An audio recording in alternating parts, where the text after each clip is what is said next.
विलासराव देशमुख आज असते तर काँग्रेस फोडायची कुणाची हिंमतच झाली नसती असं वक्तव्य आमदार विश्वजित कदम यांनी केलंय।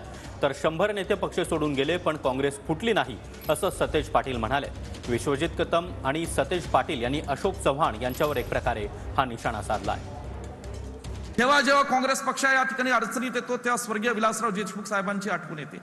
2014ला देशमुख साहेब हयात असते तर महाराष्ट्राची सत्ता ही कधी काँग्रेसची गेली नसती हे मी ठामपणे या ठिकाणी सांगतो।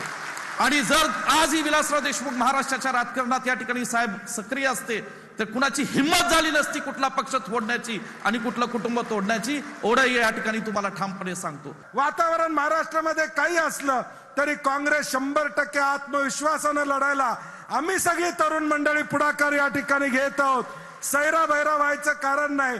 काँग्रेसची स्थापना झाल्यापासून 100दा काँग्रेसमधून अनेक जण फुटले, काँग्रेस या ठिकाणी गेली नाही, काँग्रेस कायमपणे राहिली। विलासराव देशमुख साहेबांच्या विचाराची काँग्रेस ही निश्चितपणे येणाऱ्या भविष्यकाळात महाराष्ट्रामध्ये या ठिकाणी चांगल्या पद्धतीने